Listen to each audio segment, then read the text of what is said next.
आप जानते हैं जब हम पैदा हुए तो बुद्धिमान पैदा नहीं हुए थे, चतुर पैदा हुए थे। कितने लोग मानते हैं इस बात को कि आप बड़े चतुर थे? आइए जल्दी बताइए कि आप बड़े चतुर थे, कनिंग थे, कनिंग। कनिंग समझते? दुनिया भर के कांड करके बैठे थे, लेकिन इनोसेंट। मैंने कुछ नहीं किया है, मुझसे करवाए गए हैं। है ना, हम सब चतुर पैदा हुए हैं, लेकिन खुदा नहीं चाहता कि हम चतुर बने रहें। वो चाहता है हम बुद्धिमान बने। Am I right? मैं हमेशा कहता हूं प्रभु मूर्खों को जरूर बुलाता है, पर वो ये नहीं चाहता कि मूर्ख सदैव मूर्ख बना रहे। वो चाहता है कि मूर्ख बुद्धिमान बने। यस, ये बहुत अच्छी बात थी कि हम मूर्खों को चुना गया, लेकिन खुदा नहीं चाहता कि आप मूर्ख ही बने रहें। यीशु ने कहा, मूर्ख है वो व्यक्ति जो मेरा वचन सुनता और उसे बहुत अच्छे से स्वीकार करता है, पर वो उस पर चलता नहीं है, वो निर्बुद्धि है। सो परमेश्वर ने हमें एक इसके लिए भी बुलाया है कि हम बुद्धिमान बने। कैसे बुद्धिमान बन सकते हैं हम?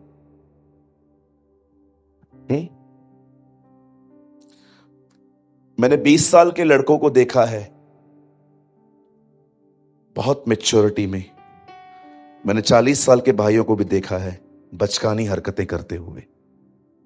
यस, हमें हर दिन वाइज बनना है। इवन परमेश्वर ने कुछ क्रिएचर्स तो ऐसे बनाए हैं जो बने ही आपको विजडम देने के लिए है। बाइबल बताती है, चींटियों को देख और बुद्धिमान बन। परमेश्वर कई बार जानवरों को भी उपयोग करता है आपको सिर्फ बुद्धि देने के लिए। बुद्धि क्या है? विजडम क्या है? विजडम हमेशा बताती है ये करने से क्या फायदे हैं, क्या नुकसान है। इसीलिए बाइबल बताती है, हे बोले लोगों मेरी सुनो और तुम बहुत सारी विपत्तियों से बच जाओगे। नीति वचन में लिखी है ये बात। आप जानते हो हम कैसे बुद्धिमान बनते? 2 तरहों से, एक्चुअली 3 तरहों से। एक, या तो खुदा आपको डायरेक्टली विजडम दे। सेकंड, बाइबल पढ़ने से। और तीसरा, बुद्धिमान लोगों के साथ घूमने से आप बुद्धिमान बन सकते हैं। लिखा है, मूर्ख अगर चुप रहे तो वो बुद्धिमान गिना जाता है। Do you know this is a word in Proverbs कि अगर एक मूर्ख को बुद्धिमानों के बीच में बिठा दो और बोलो सिर्फ चुप करके बैठ, लिखा है वो बुद्धिमान गिना जाएगा। क्या लगता है आपको कि जो कम बोलते हैं वो घमंडी हैं? No sir, they are wise. वो अपने जिंदगी में इतना दुख उठा चुके हैं अधिक बोलने के कारण कि अब उनको पता है मुझे शांत रहना चाहिए। राइट? परमेश्वर के वर्ड में लिखा है, हमारे प्रभु के कलाम में लिखा है, प्रभु की व्यवस्था खरी है जो बोले को बुद्धिमान बनाती है। परमेश्वर का जो वचन है वो खरा है। आप जानते हो एक दिन क्या हुआ? जब इज़राइल के लोग मूसा के सामने अपने अपने मसले लेके जाते थे, मियां बीवी लड़के जाते थे, 2 भाई लड़के जाते थे, 2 बहनें लड़के जाती थी, एक दूसरे पे दोष लगा लगा के इसने किया। आप जानते हो ना, उस कैंप में बहुत झगड़े भी थे। तो एक दिन जानते हो उसके ससुर ने क्या किया? उसने देखा कि मूसा सुबह से लेकर रात तक सिर्फ इन लोगों के जज करने में ही बिजी लगा पड़ा है। तब उसने इस बात को देखा। एंड कुछ लोग मैनेजमेंट करने में बड़े वाइज होते।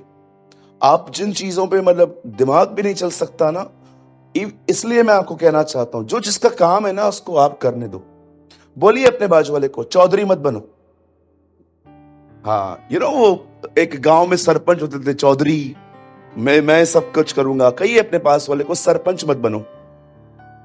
हाँ, सब कामों में टांग लड़ाएंगे सब, मैं भी ये करूं, मैं भी ये करूं, मैं भी ये करूं। अरे चुप करके बैठना। ऑलराउंडर क्रिकेट में चलता है, इधर नहीं चलता है। क्रिकेट में चलता है ऑलराउंडर, इधर नहीं चलेगा।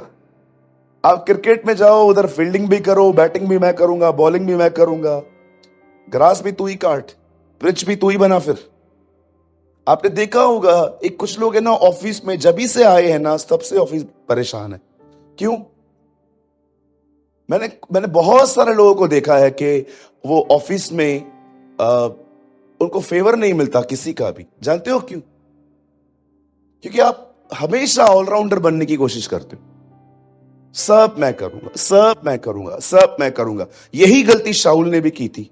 राजा बन के याजक की तरह बलिदान कर रहा था। प्रभु ने कहा चला साहब, घर ही चला। हाँ, परमेश्वर ने कहा भाई चलो। बोलिए अपने पास वाले को, ऑलराउंडर मत बनो। हाँ, ऑलराउंडर अगर प्रभु को बनाना होगा ना तो वो खुद ही बनाएगा, आप मत बनो। बहुत कम लोग होते हैं पौल की तरह 9 वरदानों में चलने वाले। अधिकतर को 2 या 3 ही दिए जाते हैं। बहुत कम लोग होते हैं जो पौल की तरह 9 वरदानों को ले चलते हैं, क्योंकि प्राइड को रिजेक्ट करना भी आना चाहिए। अगर आपके हाथ से आज कोई मुर्दा जिंदा हो जाए,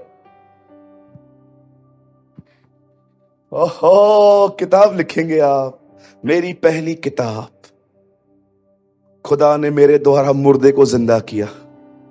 उसमें आप पूरी घटनाएं लिखेंगे। ओ बड़ी बड़ी, वो जो मुर्दा है ना, जब तक आप जिंदा हो ना उसको साथ में लेके घुमाओगे हर जगह पे। ये मेरी सेवा में जिंदा हुआ है। वो मुर्दा जब वो जिंदा हुआ है, अब वो सुकड़ गया है आपके साथ घूम घूम के। वो उसको, आप उससे पूछते हो तू उसकी सेवकाई में जिंदा हुआ है? हाँ, बड़ा दुख है, मैं इसकी सेवकाई में क्यों जिंदा हुआ? किसी और ने जिंदा किया होता तो थोड़ा घर भी जाने देता।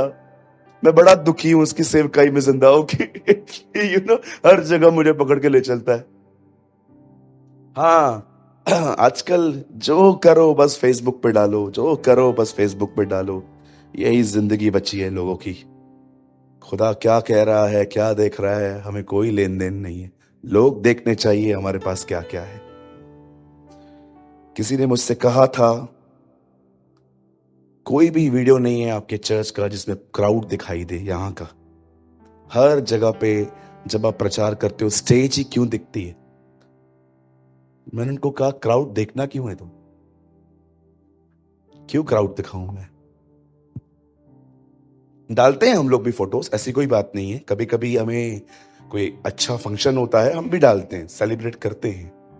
मैं टीम को अप्रिशिएट भी करता हूं, पर अब अवर इंटेंशंस आर इंपॉर्टेंट।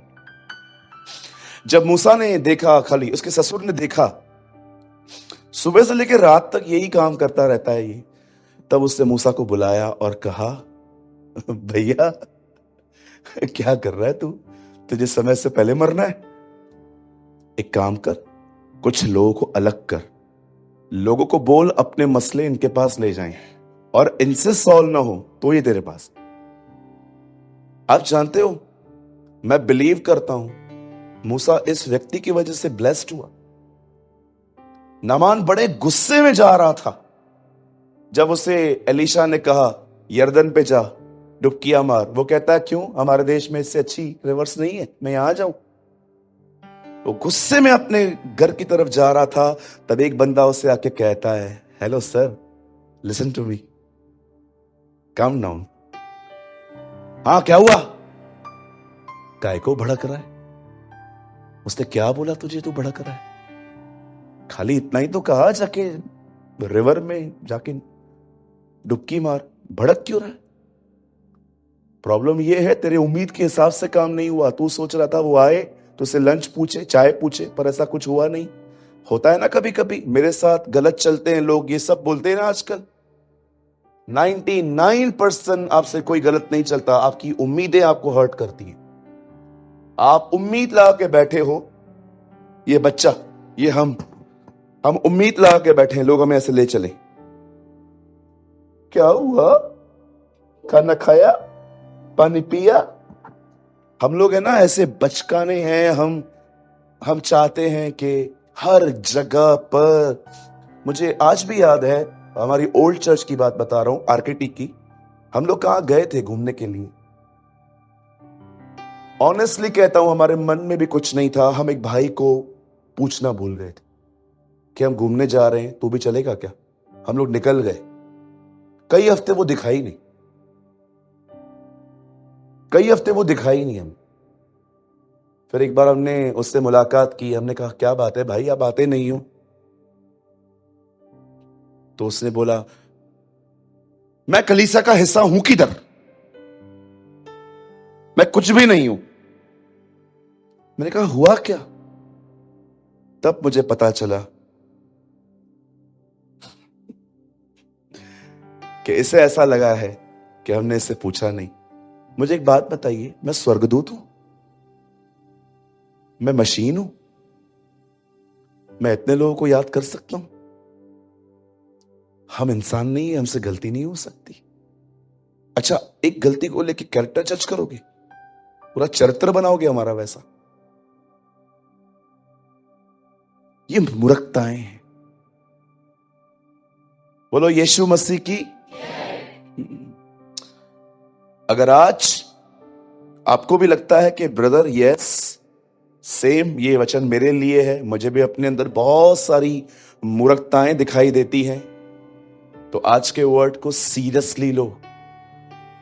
दोस्तियां बहुत निभा लिया आपने, अब प्लीज स्टॉप करो ये सब। Now come for Jesus. अब यीशु के लिए आओ। आमीन। हाँ, दोस्तियां भी बहुत रख लिया आपने। लोग बात करेंगे तो चर्च आएंगे, नहीं बात करेंगे तो मैं दुखी हूं, ये बचकाना सब छोड़ दो अभी इधर। हम तो कहते हैं ना प्रभु आ रहा है। याकूब कहता है देखो न्यायी दरवाजे पे खड़ा है, बस डोर खोलेगा वो आएगा। और याद रखिए, डोर बंद हो गया तो खोल भी नहीं पाओगे कोई। आप जानते हो नूहा का दरवाजा अंदर से नहीं बाहर से बंद था, बोट का। नूहा खोल ही नहीं सकता। अगर आप नूहा को बोल भी दोगे ना खोल, नूह कहेगा ब्रदर कड़ी नहीं है मेरे पास, बाहर से ही है। इसलिए कलाम पाक कहता है मेरे बंद किए हुए को कोई खोल नहीं सकता, और जो मैं खोलूं उसे कोई बंद नहीं कर सकता। आमीन।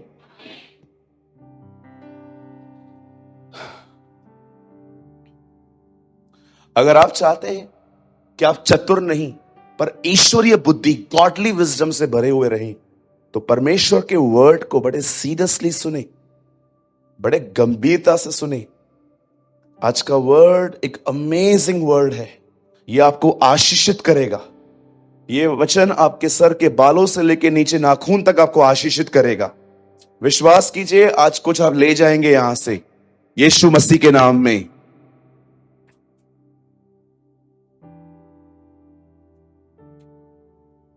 आमीन। यस, आइए मेरे साथ खोलिए एजरा की किताब और उसका 3रा अध्याय। Please open with me the book of Ezra and chapter 3।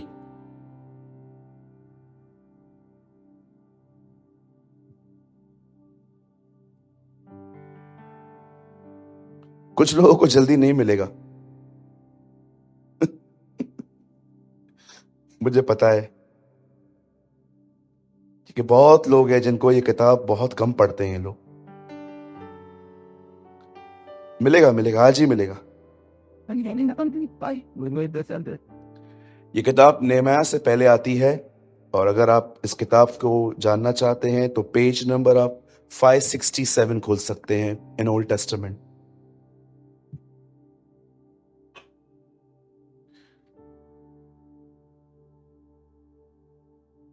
मिल गया? नहीं, मुझे पता है टाइम लगता है।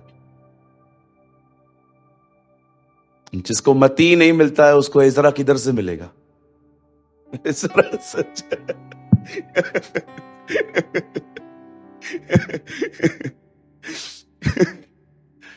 जैके मती न मिले उनके इजरा कितना मिल दो बेचारो। राइट है ना? आपको पता है ये किताब इतना लेट क्यों खुलती है? एकदम बीचों बीच है ना? एक दिन मैं एक चर्च में गया था, मैंने वहां पर खड़े होकर कहा आओ प्रकाशित वाक्य 24वां अध्याय खोले। सब ढूंढ रहे थे, 10 मिनट के बाद बोलते है ही नहीं। मैंने कहा मुझे भी पता है तुम कर क्या रहे हो, देख रहा हूं। वह ही 22 अध्याय उसमें।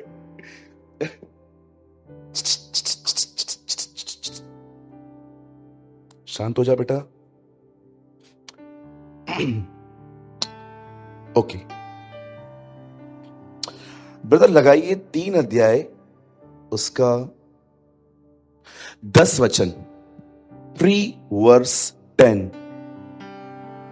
यहां लिखा है, जब राजमिस्त्रियों ने यहोवा के मंदिर की नींव डाली, तब अपने वस्त्र पहने हुए और तुरैया लिए हुए याजक और जांच लिए हुए आसाफ के वंश के लेवी इसलिए नियुक्त किए गए कि इस्राएलियों के राजा दाऊद की चलाई हुई रीति के अनुसार यहोवा की स्तुति करें। ओके 11।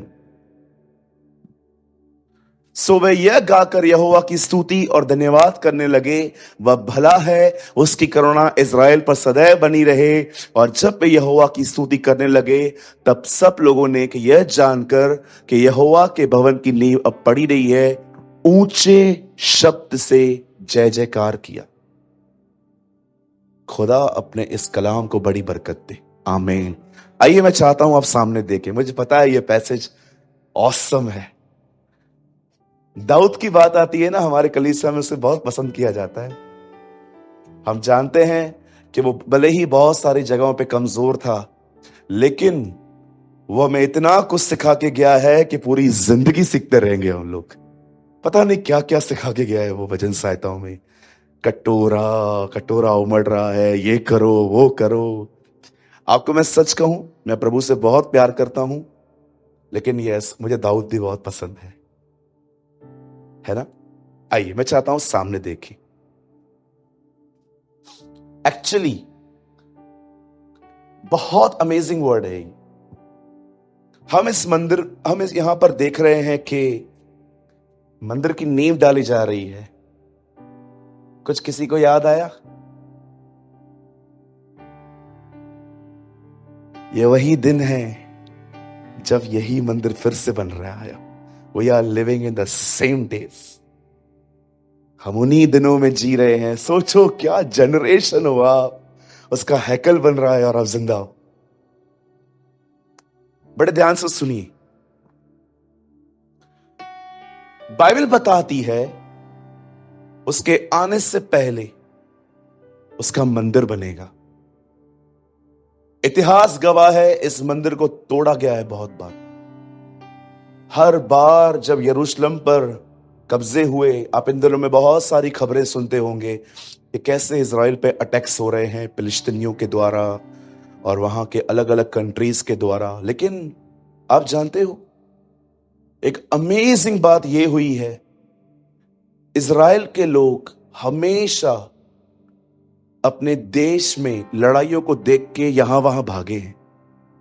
लेकिन ये पहली बार हुआ है कि जब से वो रिटर्न आए हुए हैं, वो इतने लंबे समय तक अपने देश में रहे हैं, मोर देन 70 ईयर्स। पतरस अपनी किताब में लिखता है, यह पत्र मैं उनके लिए लिखता हूं जो तितर बितर होके रह रहे हैं। आप जानते हो, यहां देखिए कौन है इजरायली। इजरायली यहूदी हैं। इन्हें एक देश दिया गया है जिसको हम कहते हैं इजराइल। यह खुदा ने इन्हें दिया है।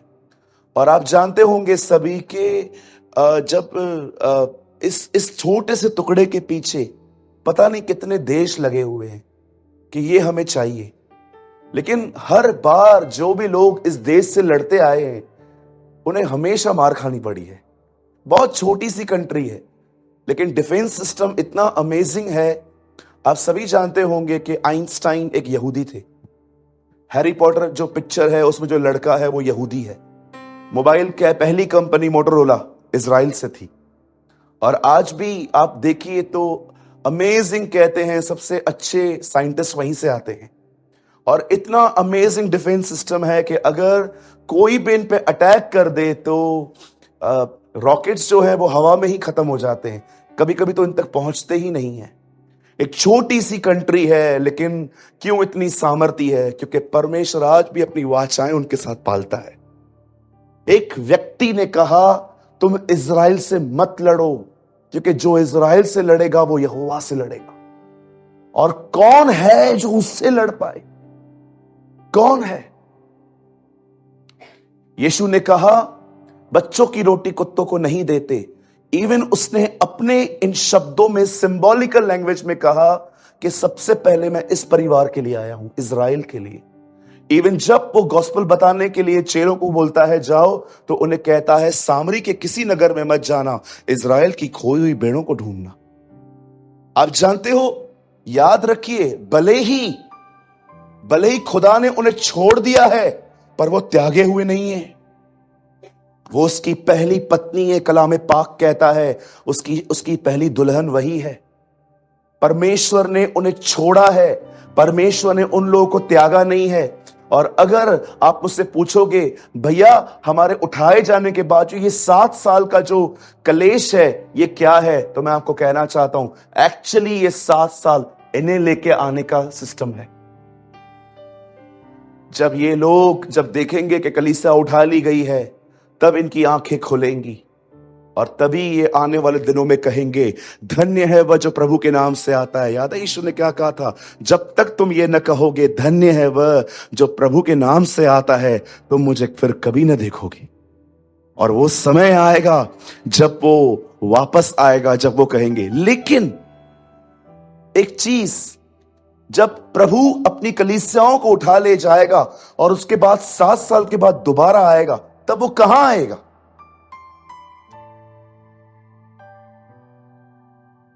कहां आएगा? पृथ्वी पे तो आएगा, लेकिन किस प्लेस पे आएगा? आप जानते हो, जब वो आएगा वापस, तो कहां पर आके बैठेगा? इसी मंदिर में। पर इस मंदिर में उससे पहले एक और शख्स बैठेगा। उर्दू इसे कहती है मगलूचीज, इंग्लिश में लिखा है आई थिंक, नहीं, नो, एंटी क्राइस्ट नहीं है वहां पर ब्रदर, वहां एक डिफरेंट वर्ड है। हिंदी में लिखा है गणित वस्तु। इवन जानकारी भी नहीं है ज्यादा, ब्रैकेट में वहां लिखा है पाठक खुद समझे। अब पढ़ के देखिए ब्रैकेट में। मैथ्यू एक्चुअली जब लिखता है ना, ब्रैकेट का मतलब समझते, गॉस्पेल्स के बाद जोड़ा गया है वहां पर, तभी इसलिए ब्रैकेट में आया है। ऐसा लिखा है न्यायों गिनती की किताब में, मूसा तो सब लोगों से अधिक नम्र था। आप जानते हो ये ब्रैकेट में क्यों लिखा है? मूसा के मरने के बाद यहोशू ने इसे ऐड किया था, इसलिए वहां ब्रैकेट है कि ये मैं लिख रहा हूं, मैंने उसको देखा था, वो हम्बिल था। आप जानते हो, जैसे ही वो मंदिर बन जाएगा, उस मंदिर में आप जानते होंगे गणित वस्तु, एक अलग गवर्नमेंट, एक अलग व्यक्ति आके बैठेगा, जो आने वाले दिनों में आप जानते हो एक नई सरकार ले आएगा, जिसमें वो सरकार यस मसीहों के कुछ ज्यादा ही खिलाफ होगी। ज्यादा ही खिलाफ क्या मतलब? वो तो हमें मर मिटने वाली चीजें हो जाएंगी, क्योंकि बचे हुए मसीहों के लिए खाना बंद हो जाएगा, वो अपने बैंक से पैसे नहीं निकाल पाएंगे, उनके जो अधिकार हैं, इवन किसी ने ऐसा कहा, लेकिन ठीक है, मैं पॉजिटिव भी नहीं हूं, नेगेटिव भी नहीं हूं, ठीक है, मैं ऐसे ही ले लेता हूं। किसी ने कहा मार्शल लॉ तक लागू हो जाएगा। यू नो मार्शल लॉ क्या होता है? एक बार ये लगा है इस दुनिया में। मार्शल लॉ का मतलब होता है, अगर आप पे कोई हमला करता है तो अब उसके जिम्मेदार अब गवर्नमेंट नहीं है, आपको जैसा चाहिए निपटो। इसे मार्शल लॉ कहते हैं कि अगर आपको कोई मार रहा है तो आप कैसे अभी पुलिस में जाते हो, रिपोर्ट लिखवाते हो, केस करते हो? नो मार्शल नो, तुमको जो करना है करो, तुमको मारना है, पीटना है, काटना है, do what ever you want. एक ऐसा टाइम आएगा, और मैं आपको इतना भी कहना चाहता हूं, अगर आप प्रभु में गंभीर हैं, गंभीर होने का बिल्कुल भी ये अर्थ नहीं है कि आप परिवार के साथ घूम नहीं सकते, आप अच्छा खाना नहीं खा सकते, अच्छे कपड़े नहीं पहन सकते। कुछ लोग ऐसा सोचते हैं कि गंभीरता का मतलब होता है एकदम, नो नो नो, गलत समझ है आपके अंदर। आप हर फ्रेश एंटरटेनमेंट, क्लीन एंटरटेनमेंट कर सकते हो, कोई प्रॉब्लम नहीं है। गंभीर होने का मतलब होता है कि आप खुदा के खिलाफ कुछ नहीं करते, उसके वचन के प्रति आप बड़े सचेत रहते हो। अगर आप गंभीर नहीं हैं, तो मैं आपको बताना चाहता हूं, वह दिन आपके लिए जब प्रभु आएंगे और अपने लोगों को ले जाएंगे, मैं आपको बताना चाहता हूं, वो दिन आपके लिए फंदा बनेगा। फंदा समझते? फंदा, आप बोलोगे बाप रे, ऐसा ऐसा करोगे क्योंकि प्रकाशित वाक्य में लिखा है, वे लोग जो तैयार नहीं है, जिन्होंने अपने वस्त्र उसके लहू से नहीं धोए, उनके लिए लिखा है वह दिन उनके लिए फंदा है। उस दिन वे छाती पीटेंगे अपने जीवन को देख कर कि क्या कर दिया हमने। लेकिन यस, जो लोग तैयार हैं, आपके लिए आपकी महिमा आ रही है, आपकी महिमा आ रही है।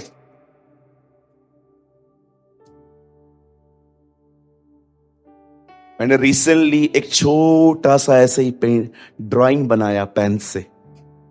मैंने उसमें ऐसा बनाया कि जीसस ऐसे खड़ा हुआ है ऐसे खड़ा, और उसके नीचे मैंने एक और ड्राइंग ऐसे बनाई जिसमें वो ऐसे लकड़ी उठा रहा है, और मैंने उसको लिखा first coming and rapture, first coming and second coming, ऐसा लिखा मैंने। आप जानते हो, जब वो पहली बार हमारे बीच में आया था इस देह में, आदि में वचन था, वचन परमेश्वर के साथ था, वचन ही परमेश्वर था, और 14 में लिखा है वचन देहधारी बना। जब वो हमारे बीच में मनुष्य बन के आया, तो आपने देखा वो पहली बार जब हमारे बीच में आया तो दुख उठाने के लिए आया। लेकिन याद रखिए, अब पौल कहता है अब दोबारा वो दुख उठाने नहीं, अपने पवित्र लोगों में महिमा पाने आएगा। आप जानते हो, इसलिए लिखा है वह अन्य जातियों के लिए रोशनी और इज़राइल के लिए महिमा है। मैं क्या समझाना चाहता हूं आपको, मैं अब आऊंगा। हमारा प्रभु आ रहा है, अवर लॉर्ड इज कमिंग।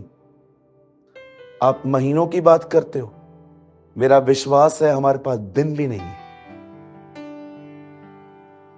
आप महीनों की बात करते हो ना, जनवरी या फरवरी तक, मैं आपको विश्वास दिलाता हूं दिन भी नहीं है हमारे पास। सारे चिन्ह पूरे हो चुके हैं, अब कुछ नहीं बचा है। अगर आपको लगता है कि अभी भी अगर आप डबल माइंडेड लाइफ जी रहे हो, ब्रदर सिस्टर, हो सकता है आज शाम की जूम मीटिंग भी ना हो पाए, हम वहीं मिले। आमेन। यस, जो तैयार है ना वो अमीन बोलते हैं।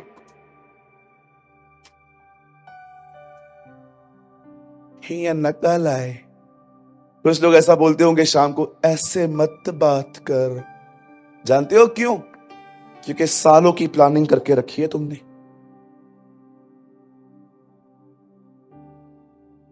मैं कभी कभी प्रभु के आने की बात करता हूं ना, कुछ लोग,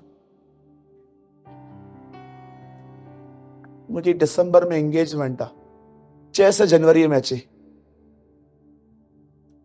मैं एक बार प्रचार कर रहा था, एक भाई बड़ा दुखी होके मेरे पास आके बोलता है भैया प्रभु कब आएंगे? मैंने कहा भैया डेट नहीं पता है। अच्छा, डेट आपको नहीं पता है? मैंने कहा हाँ, बाइबल में लिखा गया है, कोई नहीं जानता है। अच्छा, तो भैया फिर भी कोई अंदाजा पता दो। मैंने कहा बहुत जल्द आएगा। तो मेरे को बोलता है जनवरी से पहले तो नहीं आएगा ना। मैंने बोला क्यों ब्रदर? बोलता दिसंबर में शादी है मेरा। कहा यार माय गॉड, कितने लोग ऑक्यूपाइड है ना दुनिया से, डर जाते हैं। लेकिन जो उससे प्रेम करते हैं ना, वो यूहन्ना की तरह कहते हैं, हे प्रभु यीशु वाह, बोलो यीशु मसीह की। जानते हो हमारी बाइबल कहां खत्म होती है? दिखाऊं भैया, ये पकड़ के रखो। रेवलेशन आप मत खोलो, यहां देखो, प्रकाशित वाक्य 22वां अध्याय, सेकंड लास्ट वर्ड लगाइए brother. Oh what a word धन्यवाद यीशु जी। जो इन बातों की गवाही देता है वह यह कहता है, हां मैं शीघ्र आने वाला हूं, आमीन। हे प्रभु यीशु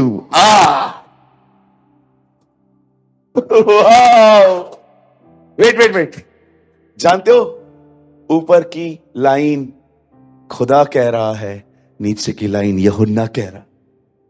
वो कहता है जो इन बातों की गवाही देता है वह यह कहता है, यीशु कहता है मैं आने वाला हूं, लेकिन उसकी दुल्हन कहती है हाँ Come, Lord Jesus. Even so, come, Lord Jesus. जिस व्यक्ति ने अपनी तैयारी की है वो सदैव यूहन्ना की तरह कहते, हमें डर नहीं है क्योंकि हमारे लिए वो महिमा का दिन है। उसी दिन तो हमें मसीह जीवन का प्रतिफल मिलेगा।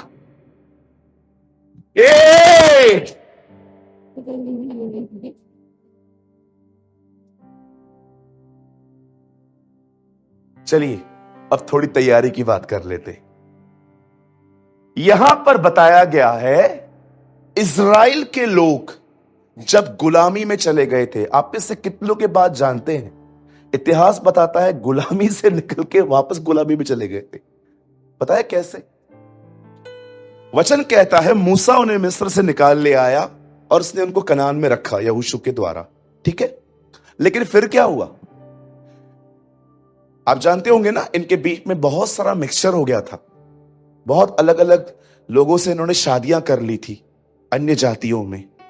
अब वो लोग इनके बीच में आके रहने लग गए, इनको अपने देवताओं के पीछे चलना सिखा दिया।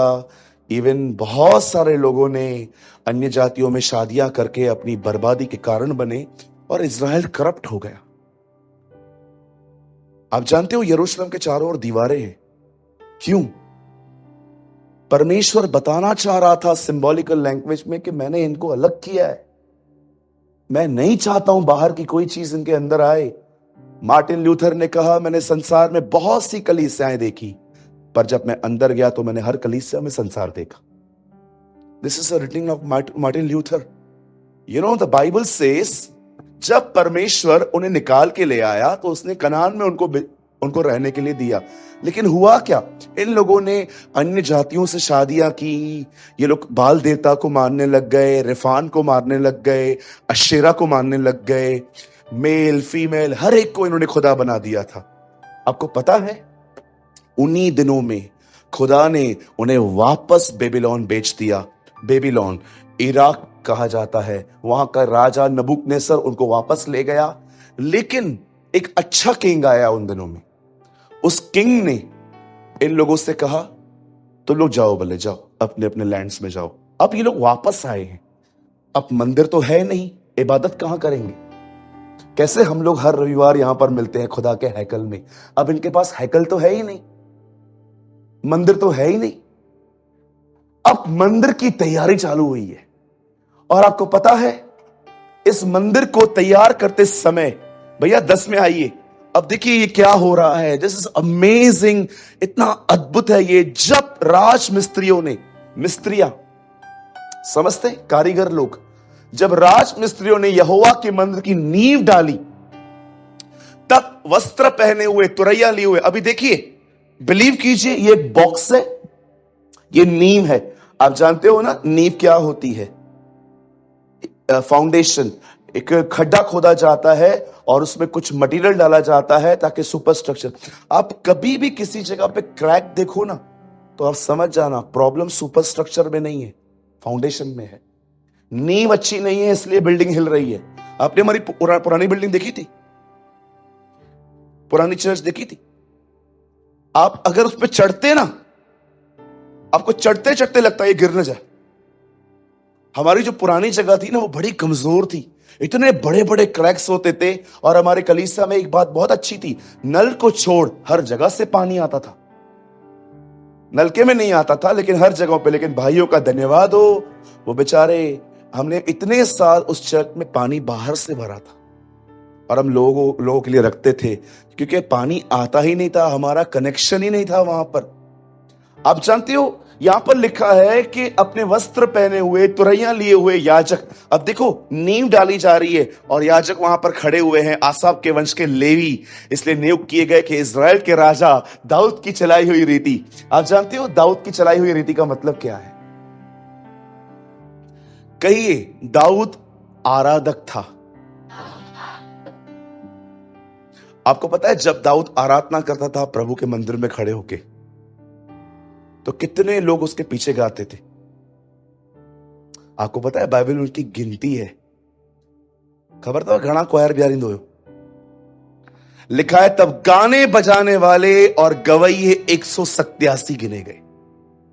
187 क्वायर्स को खड़े होके दाऊद उनके बीच में गीत गाता था।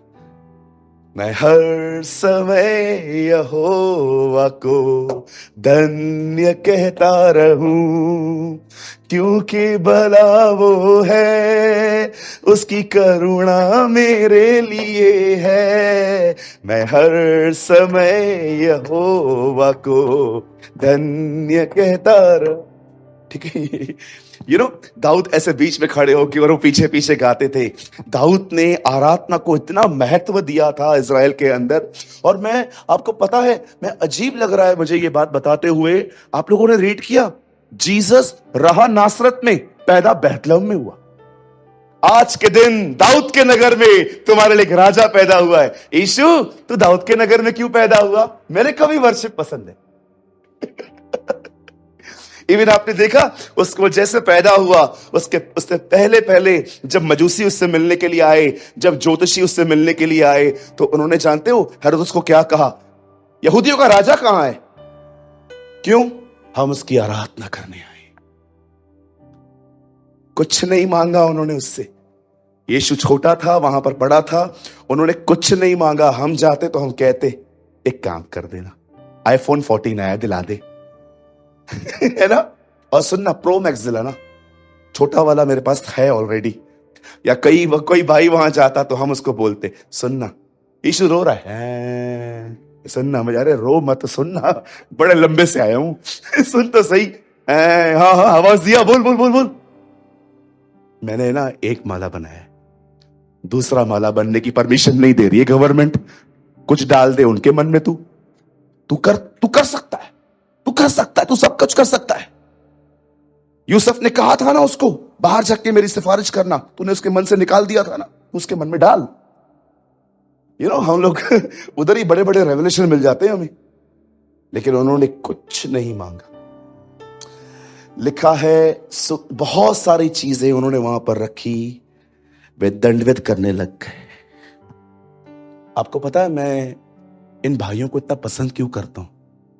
क्योंकि जब वो हेरोदेस के पास आए थे तो उन्होंने उससे पूछा, यहूदियों का राजा कहां है?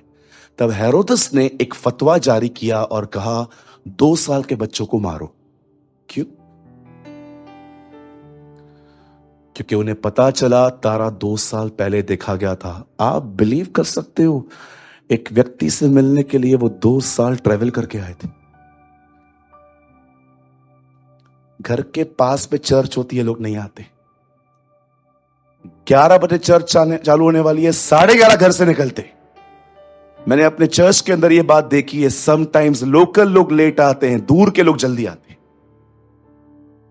एक बार मैंने ये बात नोटिस की थी, कई बार लोकल लोग देरी से आते, बाजू में बैठे रहेंगे, लेकिन बाहर के लोग जल्दी आएंगे। 2 साल उन्होंने ट्रेवल किया था, इसलिए हेरोदेस उनको बोलता है, कब देखा था तारा? 2 साल पहले। ओके, 2 साल के बच्चों को मारो। है आप में ये? है आप ये सैक्रिफाइस? मिलिए अब्राहम से, पूछिए उससे आराधना क्या है तेरे लिए। वो नहीं कहेगा ऊपर जाके गीत गाऊंगा, स्तुति आराधना ऊपर जाती है, आशीष लेके नीचे आती है। जब वो अपने बेटे को मारने जा रहा था ना, तब जानते हो वो सेवकों को क्या कहता है? बोलता है, रुको, मैं और ये लड़का आराधना करके वापस आएंगे। आराधना? कौन सी आराधना इब्राहिम? खुदा ने कहा है तुझे तेरे बेटे को मारना है। हाँ, यही तो आराधना है। इब्राहिम जान गया था, बलिदान आराधना है। Sacrifice is worship.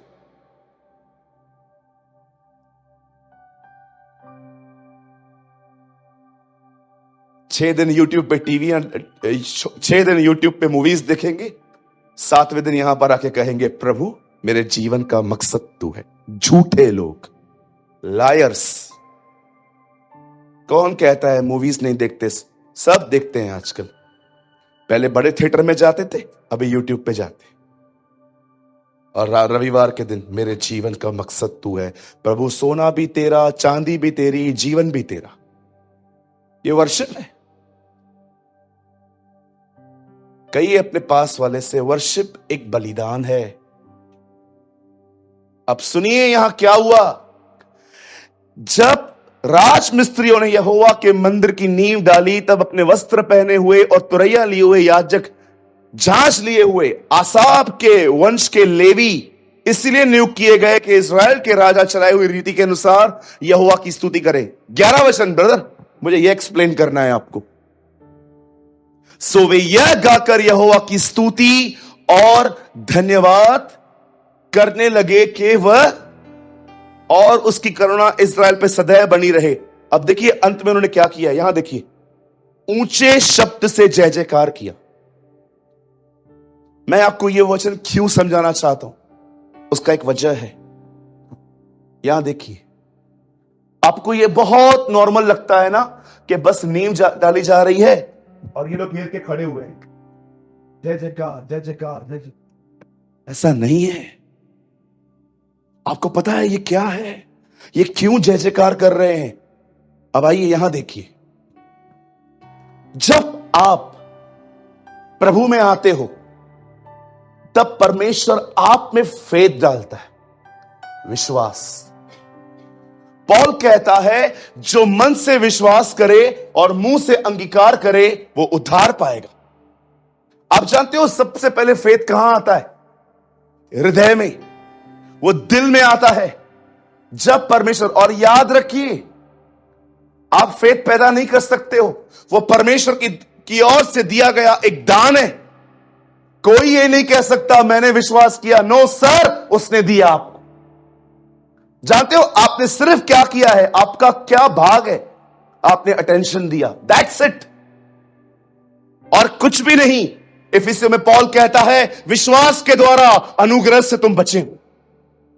कोई भी अगर आपसे पूछे ना आप कौन हो, कृपया अपनी डिग्रियां बाद में बताएं, पहले यह बताएं कि हम एक पापी हैं जो मात्र उसके अनुग्रह से बचे। यही आपकी पहचान है और कुछ नहीं है। हम ओ I am so and so, इतनी बड़ी डिग्री है याद ही नहीं पड़ रही है तुझे। मैं एक भाई से मिला, उससे मेरे को पहले 4 डिग्रियां बताई अपनी। मैंने कहा इसमें आपका नाम किधर है? बोला वो लास्ट वाला है। मैंने कहा ठीक है, मैं याद करूंगा।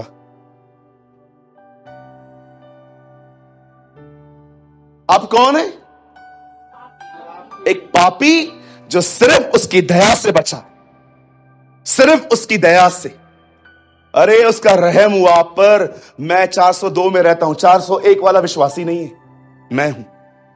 रहम है उसका, ये उसकी दया है कि मैंने नहीं, उसने मुझे चुना।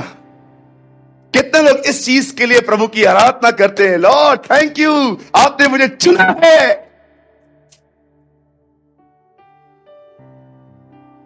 आप पढ़िए, पौलुस इन चीजों में आनंद करता था। वो रोमियो की किताब में लिखता है, देखो वे त्यागे, वो छोड़ दिए गए पर तुम चुने गए हो। इसलिए घमंड न करना, क्योंकि तू जड़ को नहीं, जड़ तुझे संभालती है। बोलता है डोंट प्राइड, घमंड मत करना मैं अब प्रभु में हूं। नो, अगर उनका गिरना तेरे उठने का कारण है तो उनका स्वीकार किया जाना उनके जी उठने के बरोबर होगा। कभी कभी है ना, बाइबल के पौलुस की पत्रियों को पढ़ो आराम से। हमारे बीच में एक गंदा कल्ट आया है इन दिनों में, जिसका नाम है पूर्वी बिजली सर्वशक्तिमान प्रभु की कलीसिया। इसमें सारे कोरियन लोग हैं। जानते हो ये पौलुस की पत्रियों के लिए, ये पोलाइन रेवलेशन के लिए क्या कहते हैं? ये कहते हैं पॉलिन रेवलेशन करप्ट है। पौलुस ने जो कुछ लिखा है वो अपनी बुद्धि से लिखा है, यह पवित्र आत्मा से नहीं लिखा है। मैं आप में से हर एक को कहना चाहता हूं जो इस पंथ के हैं, हम ये विश्वास करते हैं, यीशु ने कहा मैं तुम्हें और भी बहुत सारी बातें कहना चाहता हूं लेकिन तुम उसे सह नहीं पाओगे। हम विश्वास करते हैं वो सारी बातें उसे पौलुस की पत्रियों में कही है। यस, हर व्यक्ति उसे निकालना चाहता है।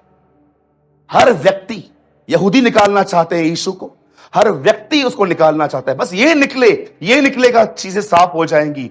लेकिन हम वादा करते हैं हम उसे बनाए रखेंगे, क्योंकि वो हमारा खुदा है।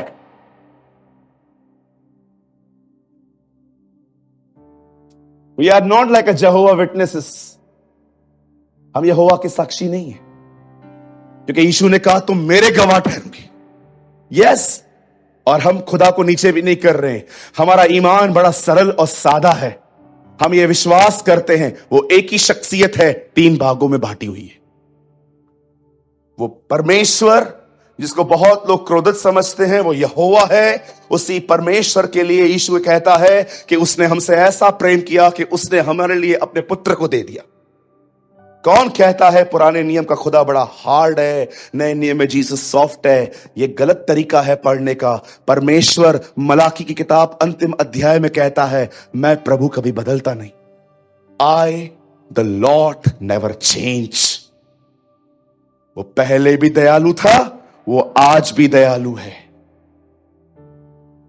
आप जानते हो कलाम पाक कहता है फेथ पहले पहले मन में आता है, लेकिन फिर आप ये फेथ कैसे दिखा सकते हो?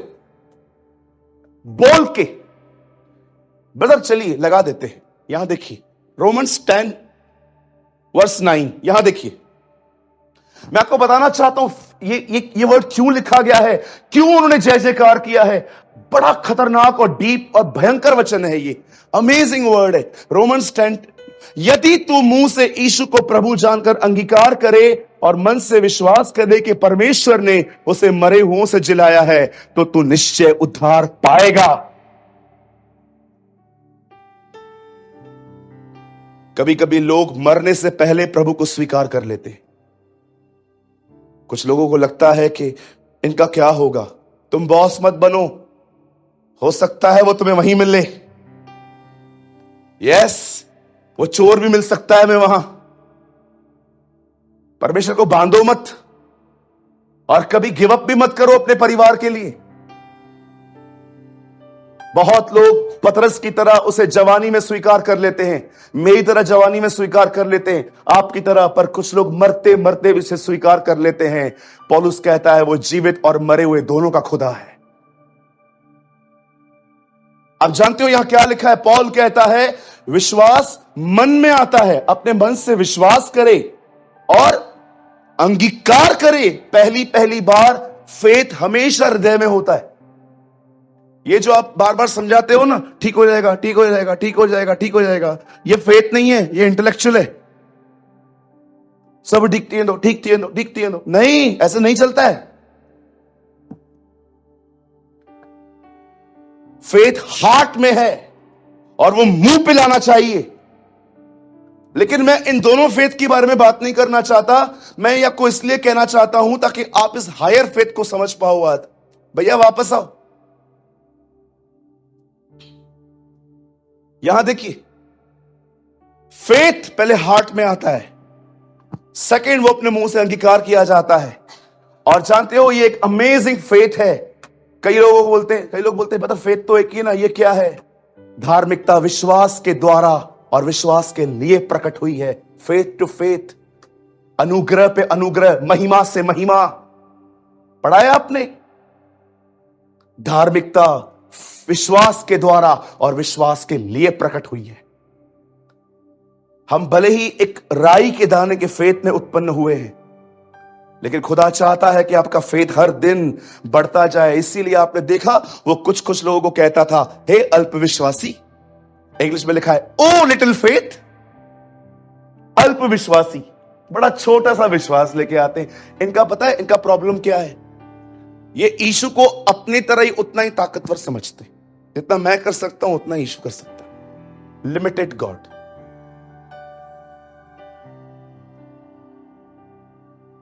ये तो गलत बात है। ये तो गलत बात है कि खुदा को आप अपने साथ तोलते हो। आपने देखा जब दाऊद गोलियत से लड़ने के लिए जाता है तो वो गोलियत के बारे में नहीं बोलता है कि कितना खतरनाक है, खुदा के लिए बात करता है, वो परमेश्वर के लिए बात करता है। जानते हो ये फेथ क्या है?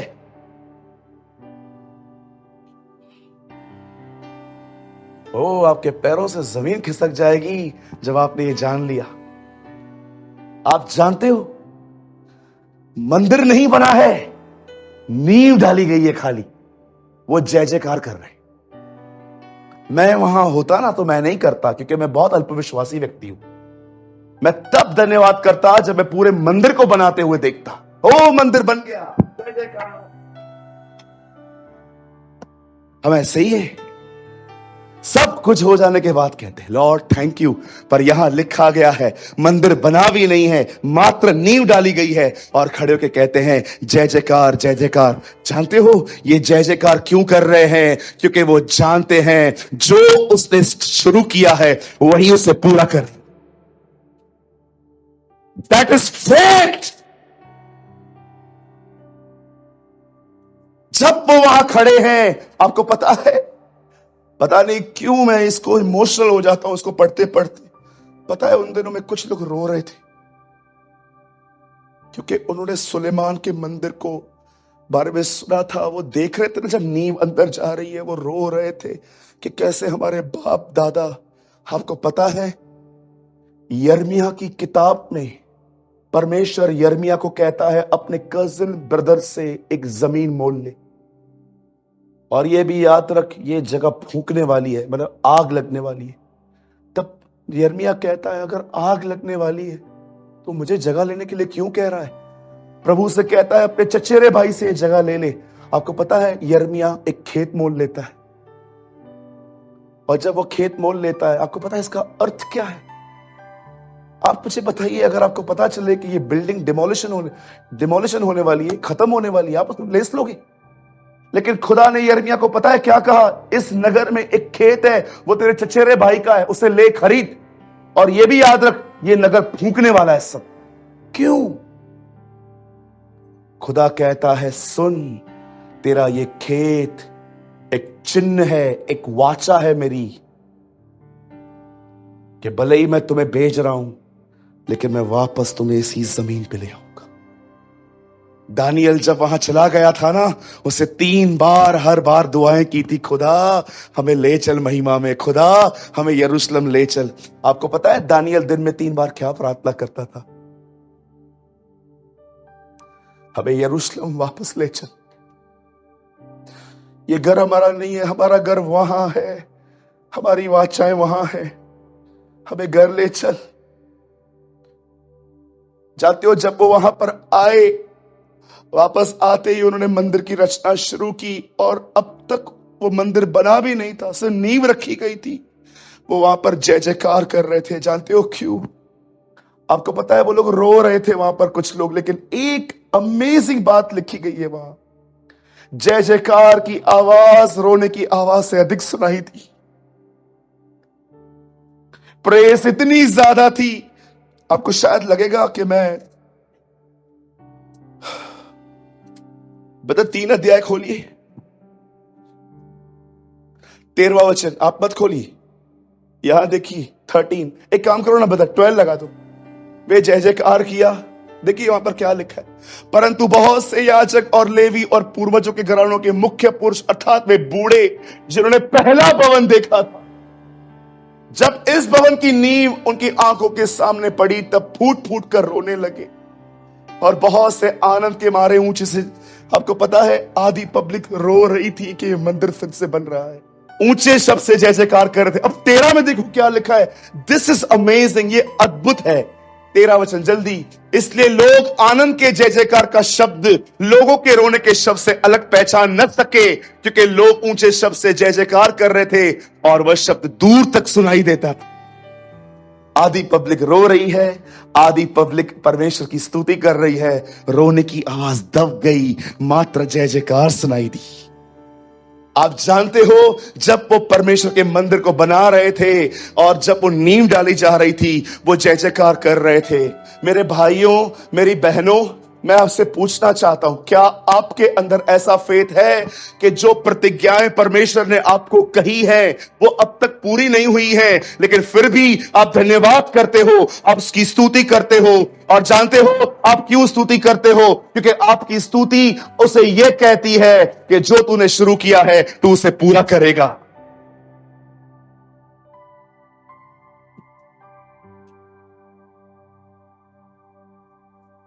जो तूने किया है, वापस आइए ब्रदर।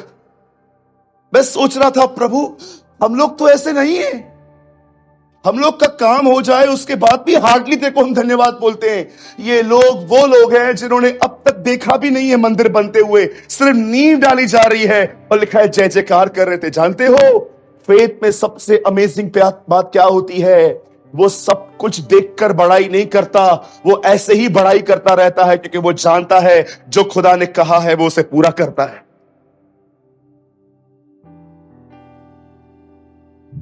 एक सवाल पूछ सकता हूं?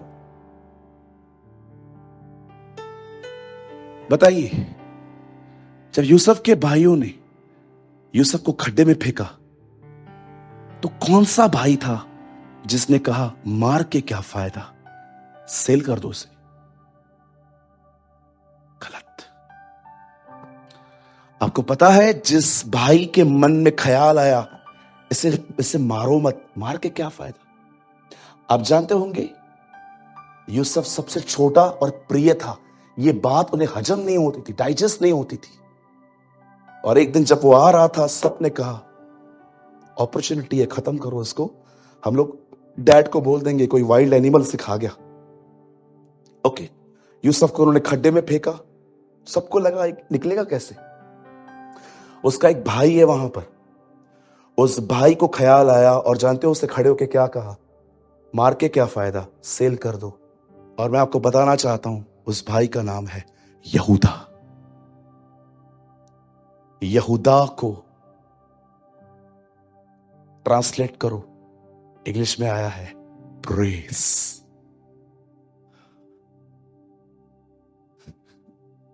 आप जानते हो प्रेस, यूसुफ को प्रेस ने बचाया। उसके एक भाई ने कहा क्यों मार रहे हो उसे, मारो मत, सेल कर दो। उस भाई का नाम है यहूदा। इब्रानी नामों में, हिब्रूस नेम में शब्दों की हर मीनिंग होती है। आप जानते हो दानियल का मतलब क्या है? परमेश्वर मेरा न्यायी है। यूहन्ना का मतलब पता है? परमेश्वर अनुग्रहकारी है। जानते हो जो व्यक्ति प्रभु से प्रेम करता है उसे हिब्रू में क्या कहते हैं? थियोफिलुस। जानते हो रस को क्या कहते हैं? नू। जो चीज पानी से निकाली जाती है जानते हो उसे क्या कहते हैं? मूसा। हर नाम का एक अर्थ है। यहूदा नाम का अर्थ पता है? रेस। देख, उस किताब को देख, उसे खोलने की कोई योग्य नहीं है। यूहन्ना रो पड़ता है, तब स्वर्गदूत उसे कहता है रो मत, देख यहूदा के गोत्र का शेर आया है, वही इस किताब को खोलेगा। जानते हो हमारा प्रभु किस ट्राइब में पैदा हुआ? यहूदा में। मुझे लगता है जब जीसस और खुदावन सामने बैठे थे और जीसस की लाइफ जब ऑर्डेन कर रहे थे, पिता ने बोला कहां पैदा होगा? पिता सबसे ज्यादा वैल्यू किस शहर की नहीं है उस टाइम पे? एक सेकेंड, नासरत, मुझे वहीं रख। ओके, यरूशलेम जाना है तुझे एक बार, कैसे जाएगा? गधे पे, घोड़े पे? प्रभु गधे पे। मुर्दों में से जिंदा होने के बाद पहले कैसे दिखेगा? चेलों को, पतरस को? नहीं नहीं नहीं। किसको? मैं चाहता हूं मेरी कोई बेटी देखे। ओके, मरियम मगदलिनी, राइट? अच्छा, किस ट्राइब में पैदा होगा? मुझे यहूदा से लेके आ। क्यों? मेरे को प्रेस बहुत पसंद है। I love when people praise me. आप याद रखिए, हम में से किसी को भी ये हक नहीं मिला है कि हम भाई बने कि बहन बने। हमें अपने जेंडर को चूज करने का कोई भी मौका नहीं मिला है, हमें उसने बेच दिया। लेकिन जानते हो वो खुद ऐसा था जिसने चुना कि वो कहां आएगा। मैं उस दिन पढ़ रहा था परमेश्वर के वचन को, मैंने भाई पीटर के साथ भी ये बात शेयर की। जब जीसस को उस जूस में, उस वाइन में पित्त मिला हुआ दाखरस उसे पिला रहे थे, तब उसने चखा, छोड़ दिया, नहीं चाहिए क्रूस पे। लेकिन दोबारा 6 घंटे के बाद उसे फिर से दिया गया, उसने वो लिया। जानते हो वो दाखरस जो पहली दी जा रही थी, वो पीने के बाद उन दिनों में सैनिक जो होते थे वो लोगों को इसलिए देते थे ताकि कुछ खुमार में आ जाएं ये लोग और पेन थोड़ा कम हो, लेकिन यीशु ने रिजेक्ट किया। जानते हो क्यों?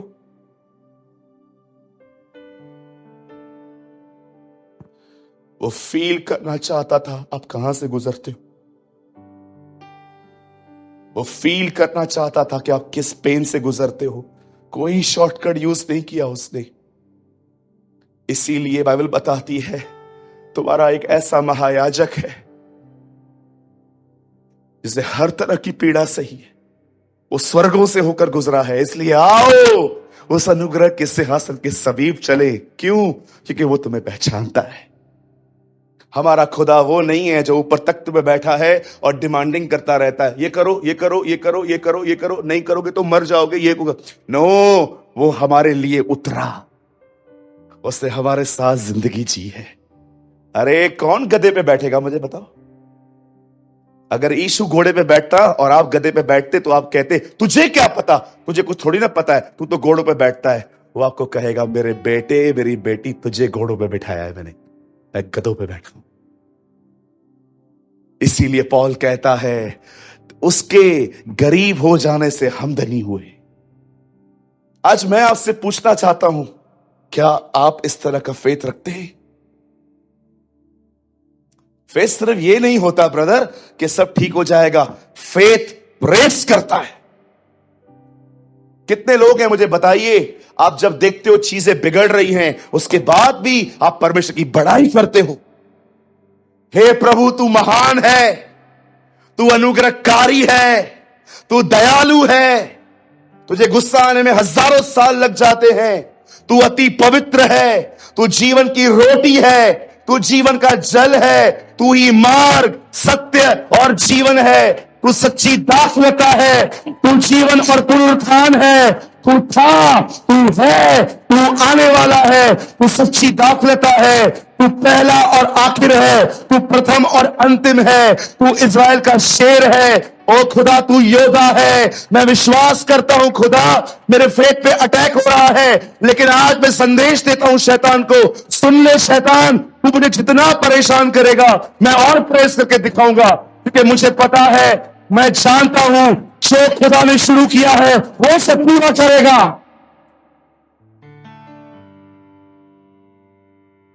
आई want to tell you each and every one, जो परमेश्वर ने शुरू किया है वो उसे पूरा करेगा।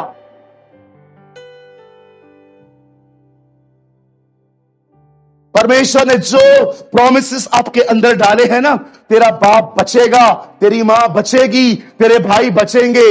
याद रखना, यीशु के नाम से कहता हूं, जो प्रतिज्ञाएं उसने की है वो उसे पूरी करेगा। Learn to praise. Learn to praise. जब यीशु उसके पेट में था, क्या कहती है मरियम? My soul magnify my Lord. मेरा प्राण मेरे प्रभु की बड़ाई करता है। सब ठीक हो जाएगा, ये नहीं चाहिए। बी ए जाइंट, जाइंट बनो स्पिरिचुअली। ये हारा हुआ शत्रु हमें डराएगा, हम डराएंगे इसे। विश्वास करो, यीशु के नाम से कहता हूं, अपनी इनहेरिटेंस को पहचानो। जितना शैतान यीशु से डरता था वो उतना आपसे भी डरता है, क्योंकि वो जानता है तुम्हारे सरों पे उसके पिता और उसके मेमने के नाम लिखे हुए हैं। Learn to praise him. नींव रखी गई है, सुपर स्ट्रक्चर रखना बाकी है। पहले से ही जय जयकार हो रही है, क्योंकि वो जानते थे ये फेथ था, जो खुदा शुरू कर रहा है वो उसे पूरा करेगा।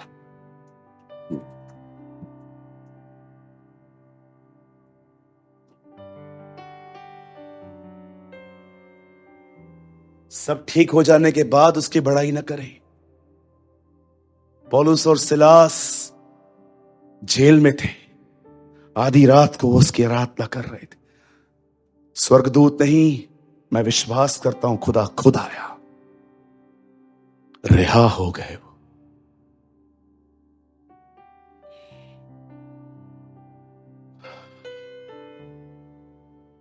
Oh, I give you praise, Lord. I give you praise.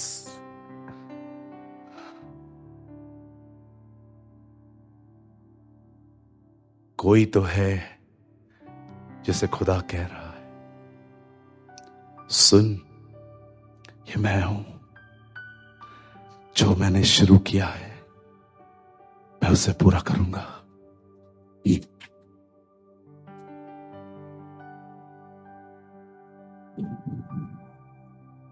इसलिए पौल कहता है, जो अच्छा काम उसने हमें आरंभ किया है वो उसे पूरा करेगा।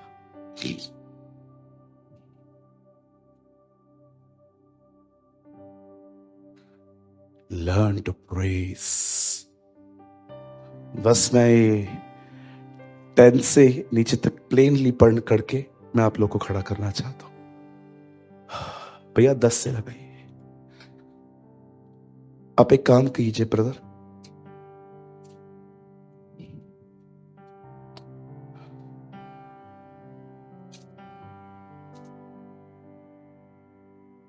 आठ से लगाइए। मैं चाहता हूं आप ये सब अपनी बाइबल में नहीं, यहां देखें। उनके परमेश्वर के भवन में जो यरूशलेम में है, आने के दूसरे वर्ष के दूसरे महीने में शालतिएल के पुत्र जरुब्बाबेल है नाम। मैं बोल रहा था ना लास्ट टाइम, मैं फैन हूं उस आदमी का, क्योंकि ये यीशु मसीह का प्रतीक है। जरुब्बाबेल ने, योसादाक के पुत्र यीशु ने और उनके अन्य, नॉट यीशु, यीशु, उनके अन्य भाइयों ने जो याजक और लेवी थे और जितने बंदुआई से यरूशलेम में से आए थे, छूट के आए थे, उन्होंने भी काम को आरंभ किया और 20 वर्ष अथवा उससे अधिक अवस्था के लेवियों को यहोवा के भवन का काम चलाने के लिए नियुक्त किया।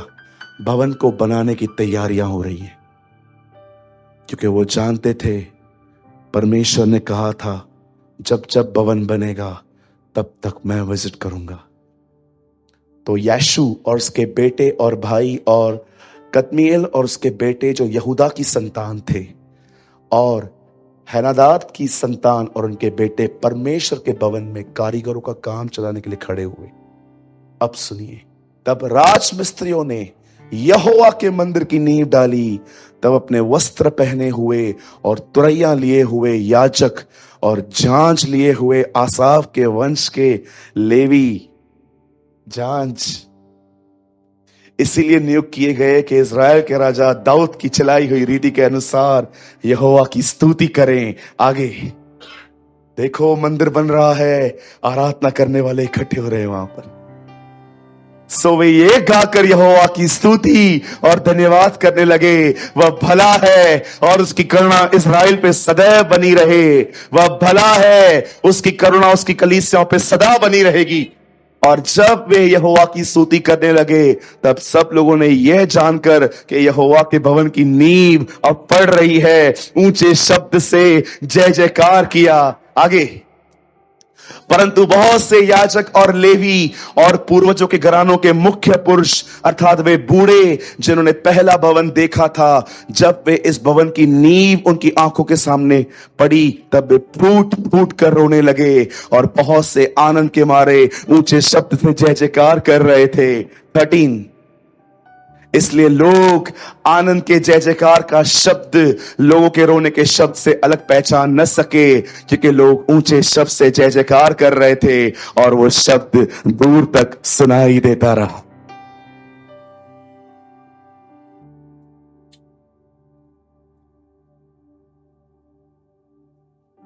सुनिए, वो आ रहा है, हैकल बन रहा है। Learn to praise him. उसकी बड़ाई करना सीखो। उसकी बड़ाई करने वाले उसकी तरह बनते हैं। जब आप परमेश्वर की बड़ाई करते हैं, यह मत सोचिए कि आप उस बहुत बड़े परमेश्वर को और बड़े बना रहे हैं। जी नहीं, आप परमेश्वर को एक संदेश दे रहे हैं, मैं तुझ पे ईमान रखता हूं, मैं विश्वास करता हूं जो तूने शुरू किया है तू उसे पूरा करेगा। Learn to praise. मैं विश्वास करता हूं जब तक आप जीवित हैं आप इस संदेश को कभी न भूल पाएंगे।